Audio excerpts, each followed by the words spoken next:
अस्सलाम वालेकुम, hello everyone. So hope you all are doing great. So आज आपके लिए एक ब्यूटीफुल सा क्वेश्चन लेके मैं आपके सामने हाजिर, और एक क्वेश्चन हमारे चैप्टर ट्रांसपोर्ट इन प्लांट से है। तो क्वेश्चन में क्या चीज़ें हमारे पास गिवन है और क्वेश्चन में हमसे क्या पूछा गया है, आइए जानते हैं। तो सबसे पहले क्वेश्चन में हमारे पास 3 सेल्स गिवन है। हमारे पास सेल ए गिवन है, हमारे पास सेल बी गिवन है और हमारे पास सेल सी गिवन है। तो क्वेश्चन में हमसे पूछा गया है what is the direction of flow of water, यानी वाटर की जो डायरेक्शन ऑफ फ्लो है वो कहां से कहां की ओर होगा। देखिए, डायरेक्शन ऑफ वाटर निकालने के लिए हमें 3 चीजें पता होनी चाहिए। 3 चीजें हमें पता होनी चाहिए। हमें पता होना चाहिए डीपीडी का फॉर्मूला, हमें पता होनी चाहिए जो डीपीडी बराबर होता है ये बराबर होता है osmotic pressure minus turgor pressure. Clear?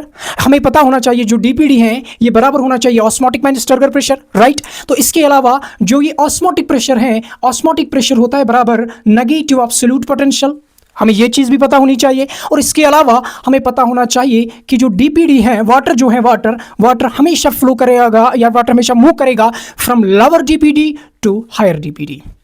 Water कहां से मूव करेगा? वाटर हमेशा मूव करेगा from lower DPD to the higher DPD. That means direction of flow निकालने के लिए हमें क्या करना पड़ेगा? We have to find out the DPD of all the cells. तो सबसे पहले अगर हम बात इस सेल ए की करें, सेल ए में हमारे पास क्या करना है? We have to find the DPD. तो डीपीडी कैसे, किसके बराबर है? Osmotic pressure minus turgor pressure. यहाँ ऑस्मोटिक प्रेशर डायरेक्टली नहीं दिया हुआ है, यहाँ दिया हुआ है solute potential, and we know the osmotic pressure is equal to negative of solute potential. अगर यहाँ सल्यूट पोटेंशियल -6 है, दैट मीन्स जो ऑस्मोटिक प्रेशर है वो 6 के बराबर होगा। तो डीपीडी आएगा बराबर 6 - 3, दैट्स यहाँ सेल ए का जो डीपीडी है वो 3 एटमॉस्फेयर आएगा, राइट। तो इसी तरह अगर सेल बी का डीपीडी निकालना चाहेंगे, सेल बी का जो डीपीडी आएगा, this DPD of cell B it will be 2 atmosphere. Cell B का जो डीपीडी आएगा दैट विल बी 2 एटमॉस्फेयर। और सेल ए सी में यहाँ पे अगर आप देखेंगे, यहाँ पे डायरेक्टली हमारे पास क्या दिया हुआ है? ऑस्मोटिक प्रेशर दिया हुआ है। तो ऑस्मोटिक प्रेशर दिया हुआ है डायरेक्टली, तो we have to find out the DPD, and DPD आएगा बराबर osmotic pressure minus turgor pressure, that means 5 - 3, तो दैट मीन्स ये आएगा 2 के बराबर। क्लियर? तो सेल्स ए का डीपीडी 3, सेल बी का डीपीडी 2, सेल सी का डीपीडी 2। तो हमने पता है कि वाटर जो है ये मूव करेगा from lower DPD to the higher DPD. इसका मतलब यहां डीपीडी 2 के बराबर, यहां डीपीडी 2 के बराबर, यहां डीपीडी 3 के बराबर। मतलब कहने का जो सेल ए है इसका DPD as compare to these 2 cells ज्यादा डीपीडी है।